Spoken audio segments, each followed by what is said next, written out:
하나님 말씀 보시겠습니다. 하나님 말씀은 마태복음 14장 34절에서 36절 말씀입니다. 마태복음 14장 34절에서 36절 말씀, 신약성경 24페이지. 제가 먼저 읽겠습니다. 그들이 건너가 게네사렛 땅에 이르니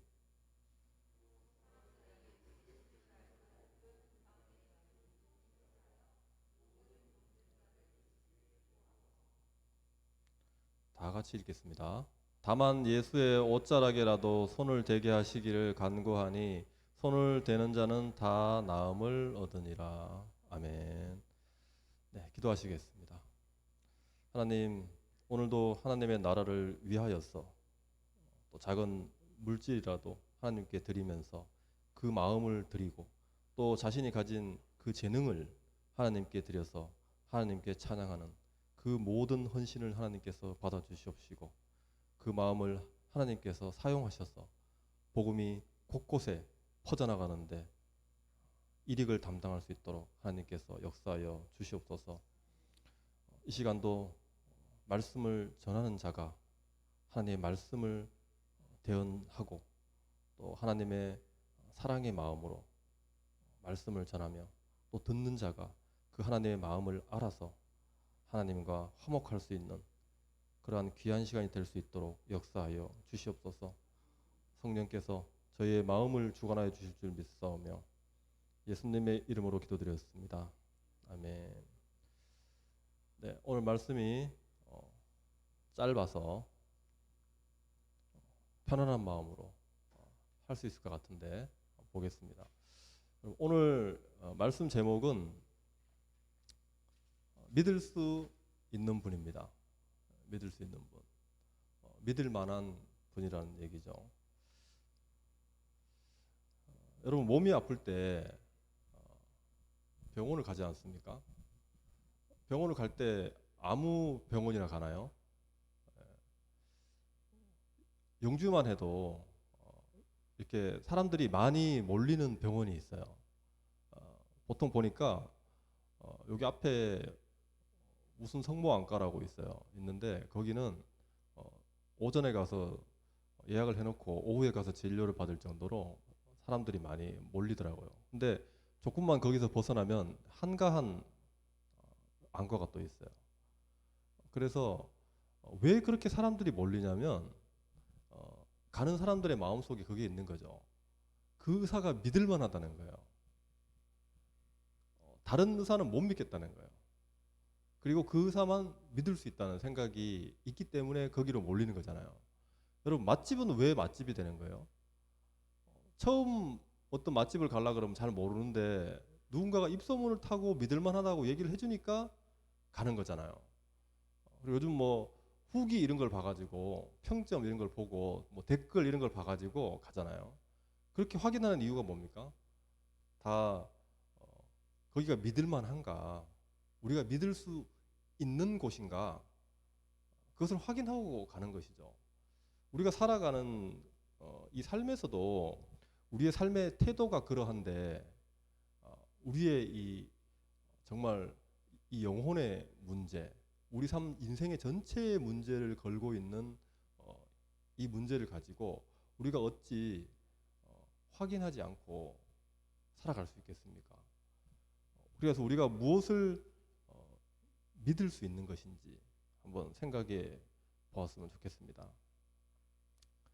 오늘 나오는 이 사람들은 게네사렛 땅이라고 하는 곳에 사는 사람들이에요. 어렵죠. 그냥 뭐 안동에 사는 사람들 이렇게 우리의 익숙한 거로 해줬으면 좋겠는데 어쨌거나 이 이스라엘 땅에 있는 어떤 한 지역인데 이 땅에 예수님께서 나타나셨다는 것이에요. 요 바로 앞이 지난주에 했던 예수님께서 물고기 2마리와 떡 5개로 5,000명 이상을 먹이신, 수만 명을 먹이신 그 사건이 있어요. 그리고 나서 예수님이 이제 바다를 갈릴리 바다를 건너 가지고 가신 곳이 오늘 여기 나오는 게네사렛 땅이라는 곳에 가셨어요. 지난주에는 광야에 가셨잖아요.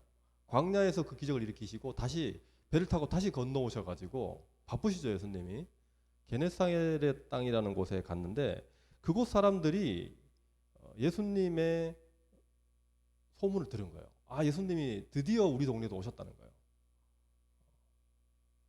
유명하신 분이 이렇게 선거할 때 보면 대통령 후보 이렇게 하면서 이렇게 돌 때가 있잖아요. 그러면 영주에 왔다. 그러면 또 사람들이 다 몰리지 않습니까? 그것처럼 그 유명한 예수님이 전국을 돌면서 복음을 전하는 이 순회 사역을 하고 계시는데 드디어 우리 고향에도 왔다는, 우리 마을에도 왔다는 거예요.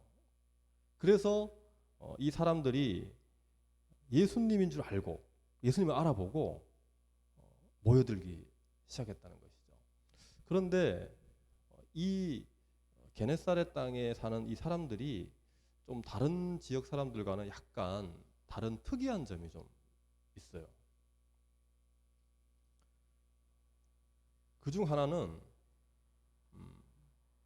우리 오늘 읽은 36절 말씀에 보시면은 이들이 모이긴 모였는데 모여가지고 병자들을 같이 데리고 나오잖아요. 같이 데리고 나오는데 이 병자들이 다만 예수의 옷자락에라도 손을 이렇게 대게 하기를 간구했다는 것이에요.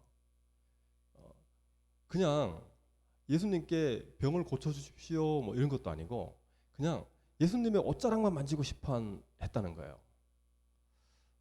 이런 게 다른 지역하고 조금 특이하거든요. 이 사람들의 행동을 보면은. 근데 이 사람들이 왜 이렇게 행동했냐를 생각해 보면 여러분 마태복음 9장에 가면은 12해 동안 혈루증을 앓는 여인이 나옵니다.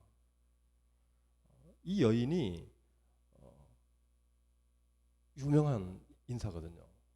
이 이야기를 오늘 본문이 짧으니까 제가 지루하지 않도록 그 혈루증 여인의 이야기를 다시 한번 읽어보려고 합니다. 20절부터 한 3절 되는데요. 다 같이 한번 읽어보도록 하겠습니다.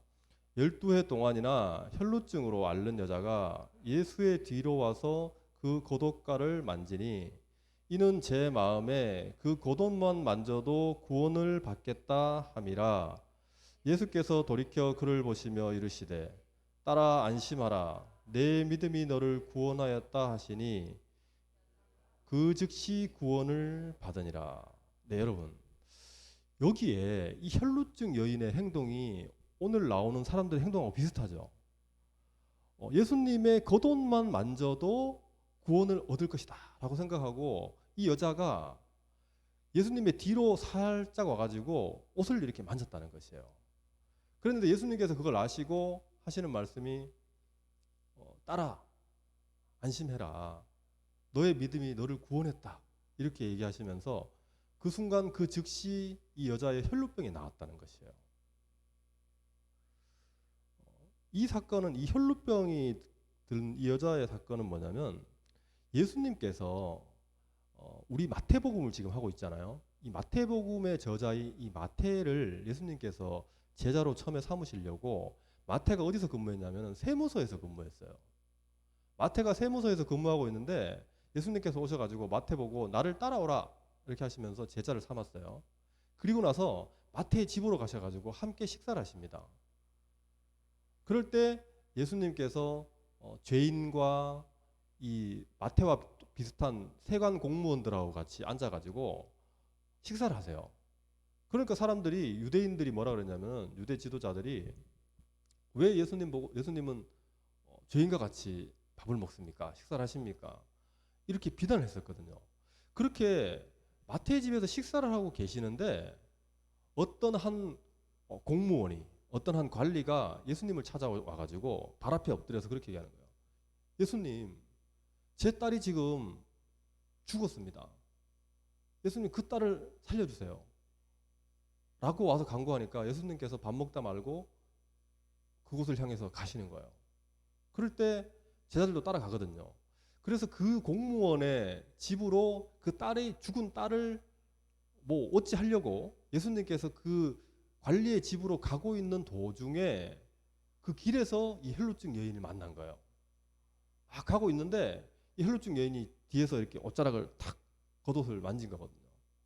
그렇게 해가지고 이 여자가 병을 고친 거예요. 근데 이 여인이 병을 고친 것은 예수님께서 그러잖아요.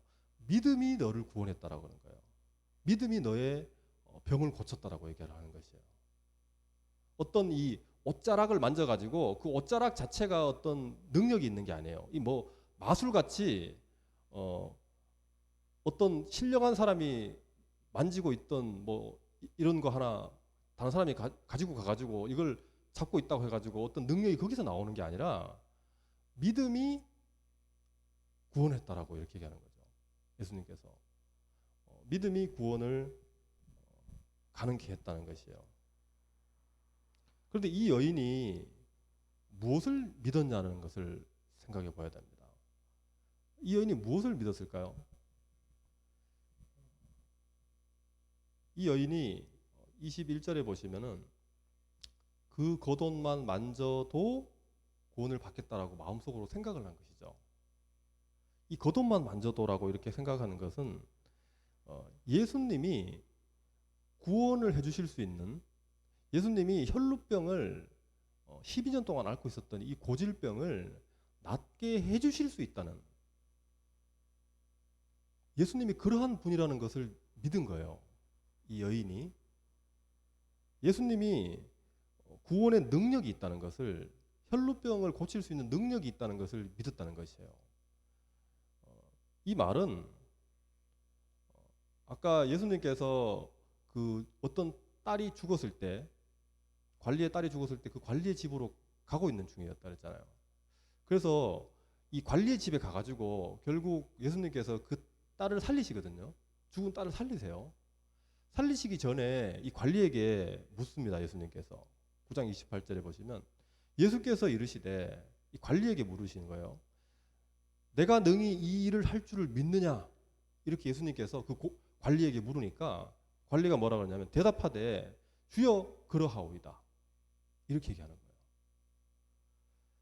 예수님께서 분명히 뭐라고 물으십니까? 내가 능히 이 일을 할 줄을 믿느냐는 거예요. 이 일이 뭐예요? 죽은 딸을 살리는 거죠. 네가 죽은 딸을 살릴 것을 믿느냐는 거예요. 어떻게? 능히, 충분히 예수님께서 그 죽은 딸을 살릴 수 있는지를 네가 정말 믿느냐고 이렇게 묻는 것이죠. 예수님께서 마음만 먹으면은 얼마든지 살릴 수 있다는 것을 믿느냐는 거예요. 능력을 가지신 분이라는 걸 믿느냐는 거죠. 그럴 때 예수님께서 그 믿음대로 되리라 하면서 딸을 살리시거든요. 마찬가지로 오늘 이 혈루병 이 여인도 무엇을 믿었냐면은 예수님께서 혈루증을 고치실 수 있다는, 능히 고치실 수 있다는 것을 믿느냐? 예수님께서 뭐 이렇게 물으면 네, 믿습니다. 이렇게 되는 거죠. 그래서 고치실 수 있다는 것을 믿었다는 것이에요. 얼마든지 고치실 수 있다는 것을. 예수님이 그러한 대단한 존재라는 것을 믿었다는 것입니다. 여러분, 오늘 나오는 이 단어 구원이라는 거 있잖아요. 이 구원이 오늘 혈루병 여인에게는 뭐였습니까? 혈루병을 낫게 하는 거예요. 병 고침을 받는 것이 이 혈루병 여인에게는 구원이라는 것이었어요. 이 구원이라는 뜻은 원래 어떤 위험이나 어려움에 빠져 있는 상태에서 구해주는 것을 얘기하는 것이거든요. 물에 빠져서 허우적거릴 때 그 사람을 구해주는 것을 보고 우리는 구원이라 그래요. 구조라고 이제 그때는 얘기를 하는 거죠. 같은 의미로. 사람마다 이 처해 있는 위험과 어려움이 달라요. 이 혈루병 여인은 오늘 어떠한 어려움에 처해 있었습니까? 혈루증이라는 12년 동안 혈루증을 앓고 있는 어려움에 처해 있었어요. 그 어려움으로부터 예수님께서 구해주신 거거든요. 그것을 구원이라고 하는 거예요. 혈루증 여인에게는. 여러분은 지금 처해 있는 어려움이 어떤 게 있습니까? 우리가 지금 살아가고 있는 이 세상에서 우리 모두에게 우리가 처해 있는 어려움들이 있잖아요. 어떤 위험도 있고 우리에게는 많은 문제가 있잖아요. 그것을 혈루증과 같다라고 한번 생각을 해보세요. 12년 동안 못 고친 병이에요. 우리가 어떤 정신적인 문제를 가지고 있을 수도 있어요. 못 고쳐요. 지금까지. 약을 아무리 먹어도 못 고쳐요. 세상의 의사는 못 고친단 말이에요. 이 혈루증 여인이 세상에 좋다는 약을 안 먹어봤겠습니까? 다 먹어봤어요. 12년 동안 뭘 안 해봤겠어요? 다 해봤음에도 불구하고 안 되는 거예요. 안 되는데 예수님께 나와가지고 예수님만이 이 세상의 모든 의사들도 고칠 수 없지만 예수님은 고치실 수 있다는 것을 이 여인이 믿었다는 것이에요. 지금도 여러분 예수님과 하나님이 과거에만 이렇게 계셨고 지금은 안 계시는 분이 아니에요. 눈앞에 예수님이 안 보인다고 안 계시는 게 아니에요. 우리 눈앞에 실제로 보이진 않지만은 하나님께서 여전히 우리에게 성령을 통해 가지고 하나님의 영을 통해 가지고 우리에게 동일하게 역사를 하고 계시는 거예요. 그래서 우리에게 이 혈루증 여인과 같이 도저히 세상에서는 고칠 수 없는 병 같은 거, 마음의 병도 되고 정신적인 문제도 되고 육체의 질병도 돼요. 그리고 어떻게 보면 경제적인 문제도 되죠. 그 모든 것을 도저히 안 된다라고 생각하는 그 문제를 가지고 이거는 해결할 수 있는 분은 예수님밖에 없어. 이렇게 들고 나올 수 있는 믿음이 있냐는 것이에요. 그러면 고칠 수 있다는 것입니다. 우리에게는 이렇게 처해 있는 어려움이 다 다르잖아요. 하지만 우리가 처해 있는 어려움이 같은 게 하나씩 있어요. 공통적인 어려움이 있습니다. 우리가 다 겪게 되는, 젊은 사람들은 좀 늦게 겪게 되고 이제 연세 있으신 분들은 곧 겪게 될 그 죽음의 문제. 이 죽음이라는 문제 앞에 놓이면 우리는 가장 큰 어려움과 당황을 하게 돼 있어요. 우리는 죽고 싶지 않잖아요. 그래서 건강하게 또 살고 싶잖아요. 그래서 병원을 다니잖아요. 그만큼 우리는 이 죽음이라는 것 앞에 두려움 속에 우리는 살아가고 있는 것이거든요. 죽음 앞에 어떤 사람도 자유할 수 없는 것이에요. 이 죽음이라는 것 앞에는, 이 어려움 앞에는 모든 사람이 다 처할 수밖에 없는 것이에요. 그런데 여러분, 이 죽음이 왜 우리가 죽게 되었습니까? 하나님께서 처음 사람을 만들었을 때는 사람이 죽지 않고 살게 되어 있었어요. 그런데 하나님의 말을 불순종했죠. 사람이 죄를 지었기 때문에 죽게 된 것이에요. 하나님께서 그렇게 말씀하셨거든요. 내 말을 듣지 않으면 죽게 될 것이다 라고 하면서 어떤 말씀을 하셨단 말이에요. 선악과 열매를 따먹지 말라 이렇게 말씀하셨는데 그 말을 어겼잖아요. 그래서 그걸 죄라 그래요. 어긴 것을. 불순종한 거. 하나님의 말씀을 순종하지 않은 것을 보고 죄라 그러는 거예요. 그 불순종의 죄를 지었기 때문에 사람이 죽게 된 것이에요. 죄를 짓지 않았다면 우리는 죽음을 맞이하지 않았을 것이에요. 하나님의 뜻에 불순종하는 것, 이거는 하나님의 말을 듣지 않는 거예요. 자식이 부모의 말을 듣지 않는 것, 이걸 보고 불순종이라고 그러는 거예요. 아담이 하나님의 말을 듣지 않고 이 사탄의 말에 넘어가가지고 자기 마음대로 했잖아요. 그래서 죽게 됐다는 것입니다. 하나님께서 분명히 그렇게 불순종을 하면 죽게 된다라고 말씀을 하셨음에도 불구하고 아담이 어겼잖아요. 그런데 이 상황을 보면은 하나님이 굉장히 자기 마음대로 이렇게 권위적이고 독재적으로 하는 굉장히 독재자 같죠. 뭐 잘못했다고 하나님 말씀 안 듣는다, 말 안 듣는다고 하나님께서 죽여버리시는, 어떻게 보면 굉장히 하나님이 독재자 같지 않습니까? 사람들을 아주 자유도 없이 얽어매 가지고 이건 이렇게 하고 이건 이렇게 하고 이건 이렇게 해야 되고 그거 어기면 너는 죽어. 마치 이렇게 얘기하는 것처럼 느낄 수가 있는 거예요. 그러면 하나님은 엄청나게 까탈스럽고 엄격하고 어려운 분인 거예요, 우리에게. 아담이 그거 하나님 말을 하나 안 지켰다고 그 사단이 나냐는 거예요. 죽게 되냐는 거예요. 그런데 성경을 보면 이건 아담의 말만 들은 거예요, 지금. 제가 지금 한 얘기는 아담 입장에서만 얘기한 거예요. 아담이 그렇게 얘기하는 거예요. 그런데 실제로는 그렇지 않아요. 성경을 보면 하나님께서 아담에게 엄청난 자유를 줬어요. 나머지는 네 마음대로 하라 그랬어요. 모든 동물들을 네가 다 이름 짓고 이 세상을 지배하라 그랬거든요. 이 세상의 것이 모든 것이 네 것이라 그랬어요. 네 마음대로 하라 그랬어요. 먹고 싶은 거 다 먹으라 그랬어요.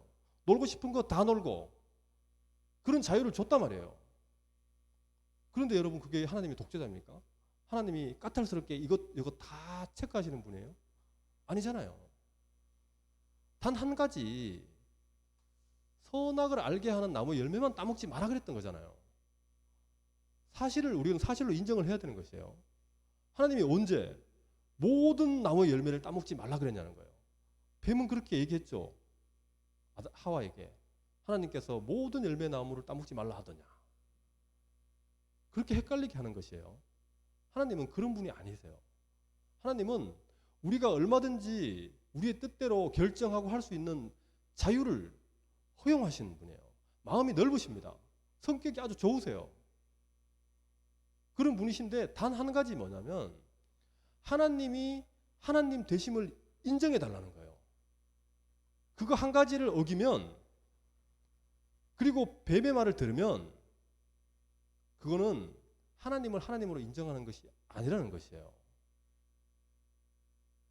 부모님이 용돈을 엄청나게 많이 주면서 이거 네 마음대로 써라. 다만 와가지고 보고만 해라. 돈 어디다 썼는지. 그러면 여러분 보고를 해야 될 거 아닙니까? 그게 부모로 용돈을 준 부모님의 부모로 인정하는 거잖아요. 근데 와서 보고를 안 해요. 그럼 그걸 부모님으로 생각하지 않는 거죠. 부모님의 명예가 실추된 거잖아요. 하나님의 명예가 실추된 거예요. 그러면 더 이상 사람이 하나님을 하나님으로 생각하지 않는다는 얘기예요. 그렇기 때문에 하나님께서 말씀하신 이 단 한 가지를 지키지 못해가지고 죽음에 이르게 된 것에 대해 가지고 사람은 억울해할 필요가 없어요. 이건 억울한 게 아니에요. 하나님께서 그렇게 하셔도 마땅할 정도로 아주 간단한 거 하나를 지키라 그랬기 때문에 또 사람을 하나님께서 만드셨는데 그 만드신 분이 사람에게 그 정도 요구하는 것은 여러분 과한 게 아니잖아요. 그래서 우리가 이 죽게 된 것에 대해서 우리가 죄를 지어서 그렇다는 것을 우리는 받아들여야 한다는 것이에요. 마땅히 우리는 그렇게 되었던 것이 맞다는 것이죠. 근데 예수님은 하나님께 이 불순종해가지고 그 죄로 인해가지고 그 대가로 죄인들이 죽게 됐잖아요.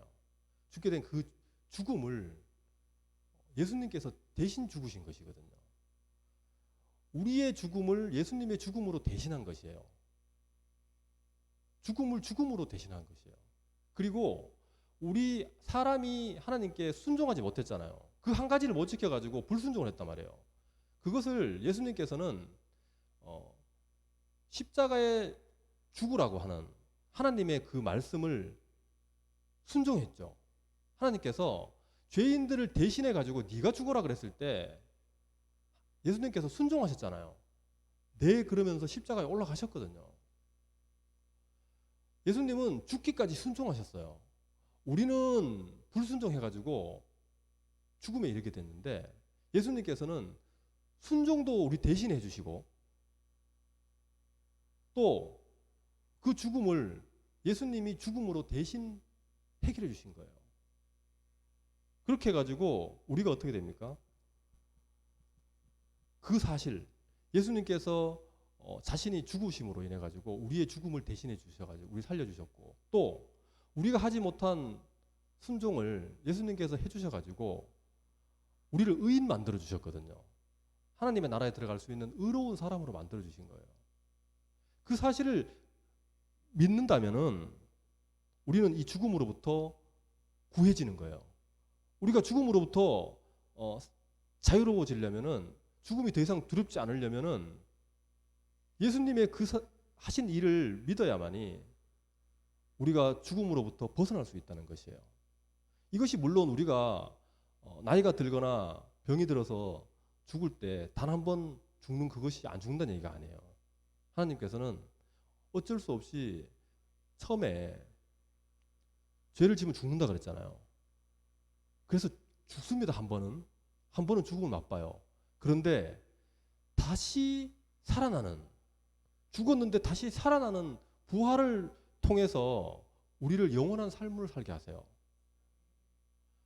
안 죽고 쭉 가는 것이 아니라 예수님을 우리가 믿으면 죽긴 죽는데 다시 살아나는 거예요.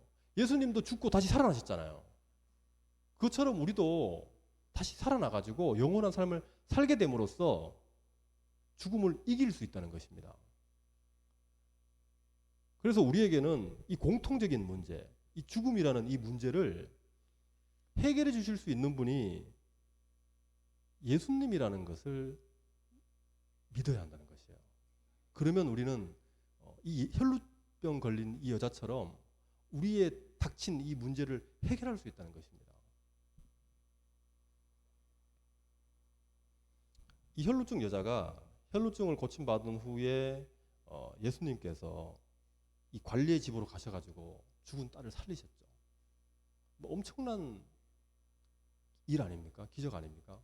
이걸 실제로 본 사람들은 얼마나 놀랬겠어요. 사람이 죽었는데 죽은 사람을 살리시는 거예요. 여러분, 우리 눈앞에서 그러한 일이 일어나면 우리 다 예수님 믿지 않겠습니까? 이 소문이 온 땅에 퍼졌겠죠. 예수님께서 혈루증 여인에 낫게 하시고 또 죽은 딸을 살리신 이 소문이 퍼져나갔을 거예요. 온 땅으로. 그럴 때 이 혈루증 여인의 이야기도 같이 퍼져나갔겠죠. 그 소문이 오늘 이 게네사렛 땅에 있는 사람들도 다 알게 된 거예요. 그 소문을 들어서. 아, 어떤 여자가, 못 고치는 혈루병을 걸린 여자가 예수님의 옷자락만 만졌더니 나았더라. 이 소문이 쫙 퍼진 거예요. 게네사렛 땅에까지 퍼진 것이죠. 그래서 이 사람들이 오늘 나오는 이 모습을 보면 옷자락이라도 만지면 나을 것 같다 그래서 이 병자들이 나오는 것입니다. 이들에게도 혈루증 여인이 가지고 있었던 그 예수님의 능력을 믿는 그 믿음과 또 간절함이 있었던 것이죠. 이 소문의 주인공이신 예수님께서 바로 이 땅에 오셨다는데 이들이 가만히 있을 수 없는 거죠. 궁금하기도 하고 확인해보고 자기들도 고침받고 싶잖아요. 지금은 여러분, 이 예수님의 소문이 그때보다 훨씬 더 온 세상에 퍼져 있습니다. 여러분, 교회가 없는 곳이 있습니까? 이 영주에 얼마나 많은 교회가 있습니까? 예수님의 소문은 이미 퍼질 대로 다 퍼졌어요. 문제는 이 게네사렛 땅의 사람들처럼 그 소문을 듣고 예수님께 나아오냐는 거예요. 이 사람들처럼 혈루증 여인처럼 예수님만이 자신이 가지고 있는 어려움과 이 처해 있는 죽음이라는 이 상황을 해결해 주실 수 있는 능력자라는 것을 믿는다면은 다 나올 것입니다. 만병통치약을 구해서 좋은 것을 다 먹어가면서 용하다는 점쟁이를 다 찾아다니면서 모든 좋다는 큰 병원 다 다녀가면서 그 난리에 안 쳐도 결국에는 죽음 앞에서 그 문제를 해결해 줄 수 있는 분은 예수님이라는 것을 그 소문이라도 믿는다면, 교회가 그렇게 떠들고 다니는 그 소문이라도 믿는다면 나올 수 있다는 것입니다. 이 사람들처럼.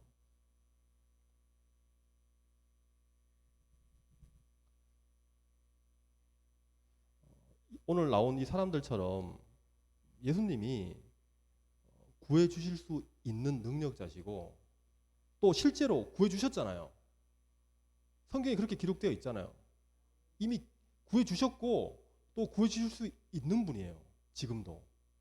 그 사실을 믿는다면은 우리는 어떠한 어려움과 문제로부터도 우리는 건짐을 받을 수 있을 것이고 그 문제를 해결받을 수 있을 것이고 죽음도 더 이상 두렵지 않게 될 것입니다. 두 번째로 이 사람들에게 여러분 특이한 게 있어요. 첫 번째 특이한 게 뭐라 그랬어요? 옷자락을 만진다는 거죠. 그게 특이하다 그랬잖아요. 그게 좀 전까지 나눴던 이야기고 이 사람들에게 두 번째 특이한 점이 있어요. 소문을 들은 이 게네사렛 땅에 사는 사람들의 이 행동이 사실 굉장히 좀 특이하게 보이는 점이 있는데 35절에 보시면 다 같이 한번 읽겠습니다. 그곳 사람들이 예수이신 줄을 알고 그 근방에 두루 통지하여 모든 병든 자를 예수께 데리고 와서 여러분 유명한 사람이 영주에 떴대요. 그러면 여러분 어떡합니까? 그냥 달려가면 되지 않습니까, 여러분? 왔대. 그러면 어디 하면서 그냥 가면 되잖아요. 그런데 이 사람들이 보면 그렇게 급하게 안 달려갔어요. 안 달려가고 혼자 달려간 게 아니에요, 이 사람들이. 그냥 듣자마자 혼자 달려가면 되는데 혼자 안 달려가고 여러분 예수님이 이 동네에 왔는데 이 동네에서 얼마 동안 계실 줄 알고 금방 가시면 어떻게 해요, 여러분? 유명한 연예인이 떴어요, 영주에. 언제 갈 줄 알고 여러분 시간을 지체하고 있습니까? 빨리 가야 될 거 아니에요. 그래야 얼굴을 볼 거 아니에요. 불안해서도 볼 거 아니에요. 그런데 이 사람들이 혼자 가지 않았어요. 혼자 가지 않고 다른 사람들에게 근방에 있는 사람들에게 두루 알렸다는 것이에요. 여러분 이 근방이라는 것이 그때 다 걸어 다녔지 않습니까? 뭐 말 타고 다니는 사람은 몇 명이나 됐겠어요. 그러면 걸어 다니면서 다 소문을 내고 예수님이 오셨대, 우리 동네에 드디어 오셨대, 그분이. 그거 소문 내고 다닐 시간이 지금 어디 있습니까, 여러분? 내 문제가 급하잖아요. 내가 지금 어디가 아픈데 내가 빨리 달려가가지고 고침을 받아야 되잖아요. 나도 지금 어디가 아프다니까요. 그리고 이 사람이 병든 자가 아니라 할지라도 문제가 없는 사람이 없잖아요. 그 문제를 고침 받고 싶은데 지체하고 있는 것이에요, 지금. 두루 다니면서 통제하고 있대잖아요, 지금. 이상한 사람들 아닙니까? 또 이 멀쩡한 사람들끼리 그냥 몸이 안 아픈 사람들끼리 그냥 가면 돼요. 되는데 병든 자를 데려갔대요. 여러분 그러면 가는데 시간이 많이 걸립니까? 적게 걸립니까? 뭐 들고 업고 뭐 이렇게 가야 되잖아요. 천천히 가는데 그 딱 같이 가야 될 거 아니에요. 언제 갑니까, 여러분? 예수님이 언제 가실지 모르는데. 저 같으면 그냥 알렸으니까 천천히 오시라고 그리고 저부터 갈 것 같아요. 근데 여기 같이 갔다고 나오잖아요. 이 사람들 정말 이상한 사람들 아닙니까? 그것도 눈에 띄는 몇 명만 데려간 게 아니고 오늘 뭐라고 나옵니까? 모든 병자를 데려갔대요. 모든 병자. 여러분 다 쓸어 모아서 그냥 간 거예요. 한 며칠 걸리지 않았을까요? 뭐 예수님께서 오셔가지고 저는 3박 4일 일정으로 여기 있을 것입니다. 뭐 이렇게 말씀하셨을까요?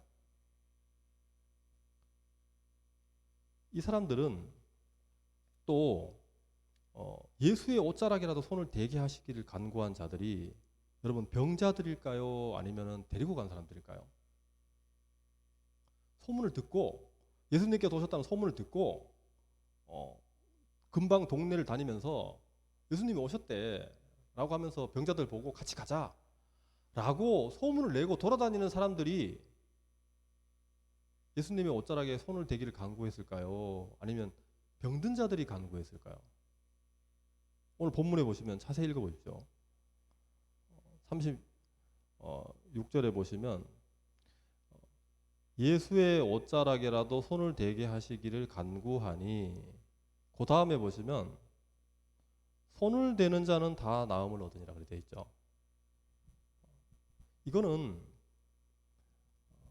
앞에 주어가 누구냐면은 이 소문을 낸 그곳 사람들이에요. 병든 자들이야 당연히 자기가 병을 낫고 싶었겠죠. 그러니까 이 사람들도 마찬가지 손을 대고 싶어 했겠죠. 하지만 멀쩡한 육체적으로 병이 들지 않은 사람들이 병든 사람을 데려가 가지고 그 병든 사람들이 예수님께 손을 대기를 간구했다는 거예요. 내가. 여러분 이 사람들의 마음이 이상한 거예요? 대단한 거예요? 병든 사람들은 그냥 죽겠다고 혈루증 걸린 사람처럼 힘듭니다. 그냥 막 이러고 뭐 됐어요. 제가 다 해봤는데 안 돼요. 그리고 막 그러고 살고 있었을지도 모르죠. 그런데 이 데려간 사람이 아니야. 마지막이야. 진짜 예수님께 한번 나가보자.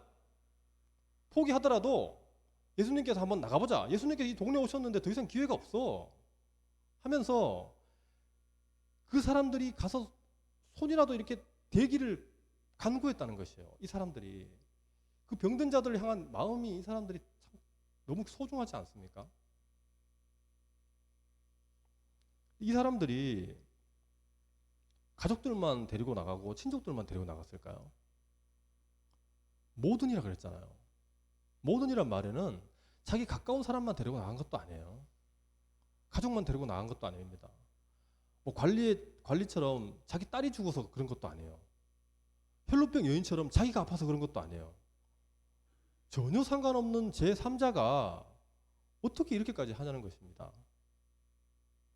이 사람들에게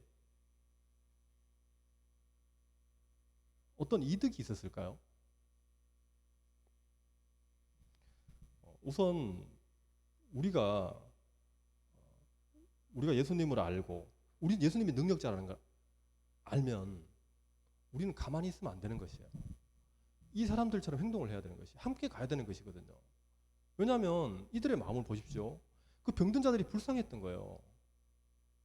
같이 가고 싶어 하는 거죠. 우리에게도 그러한 마음이 있어야 할 것입니다. 내 문제만 고침을 받고 나만 영원한 삶을 살려고 하는 것이 아니라 그들도 불쌍하고 그들도 같이 가야 될 거잖아요. 그래서 여러분 교회가 서 있는 거잖아요. 교회가 왜 계속 이렇게 서 있습니까? 이 근방에 있는 사람들에게 두루 통제하기 위해서예요.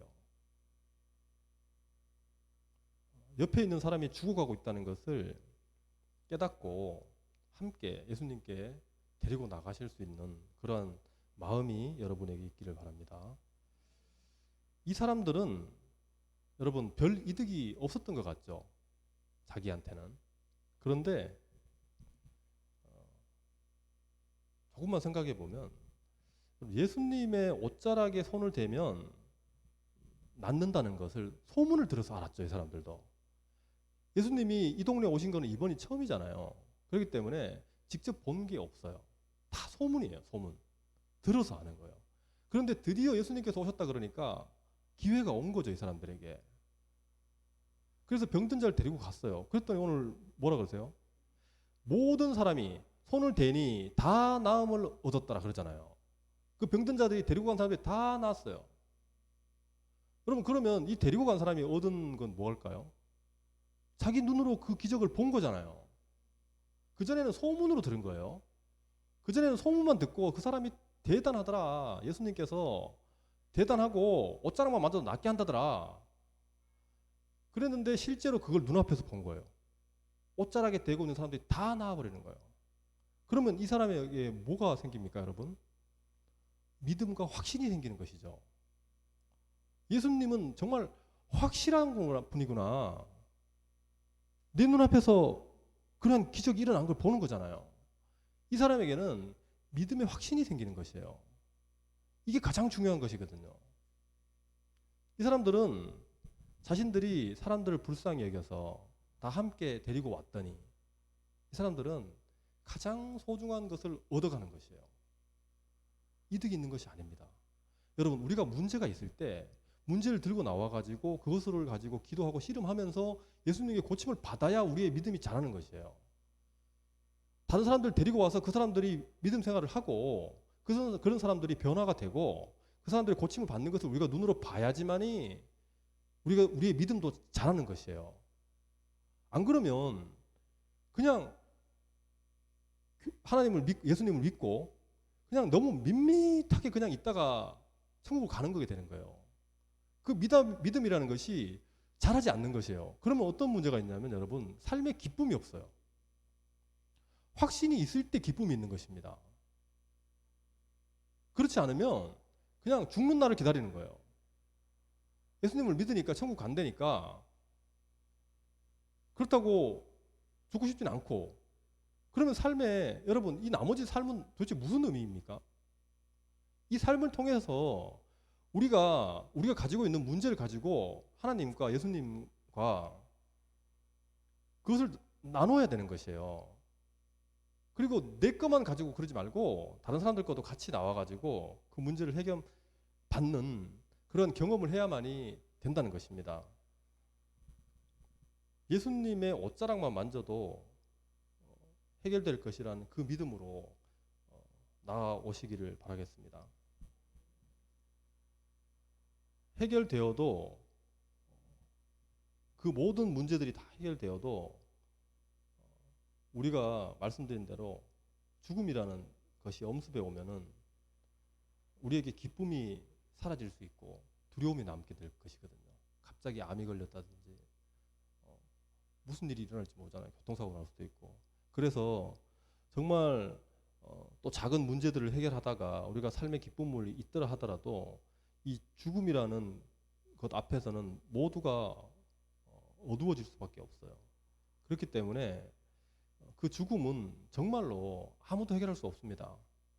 만약에 지금 의술의 발전으로 봤을 때 예를 들면 한 100년이 지나면 정말 놀라울 정도로 사람을 고쳐놔가지고 정말 뭐 1000년씩 살지도 모르겠어요. 그건 뭐 제가 예언할 수 있는 부분이 아닌데, 그렇다 치더라도 결국에는 여러분 좀 더 오래 사는 거지 안 죽는 게 아니에요. 반드시 죽게 되어 있습니다. 어릴 때 봤던 은하철도 999라는 만화에 보면은 그 기계 인간이 나와요. 사람이 영원한 삶을 살기 위해 가지고 기계 인간으로 변하고 싶다는 것이에요. 여러분 그렇다고 영원히 살 수 있을 것 같습니까? 못 삽니다. 상상일 뿐이에요. 인간의 바램을 얘기하고 있는 것이죠. 그래서 이 최종적인 이 죽음의 문제까지 다 해결할 수 있는 능력자는 예수님밖에 없다는 것을 우리가 믿어야 하는 것이에요. 오늘 제목의 말씀처럼 예수님은 우리가 믿을 수 있는 분입니다. 다른 분들은 믿을 수가 없어요. 어떤 의사도 낫겠다 그러잖아요. 결국 다 안 낫습니다. 살려준다 그러놓고 못 살려주는 것이에요. 믿고 맡겨도 되는 분은 예수님밖에 없다는 것을 믿으시기 바랍니다. 우리 마음에 있는 모든 문제들을 하나님께 가지고 나와서 기도하시기 바라면서 우리 슬픈 마음 있는 사람 찬양하시겠습니다.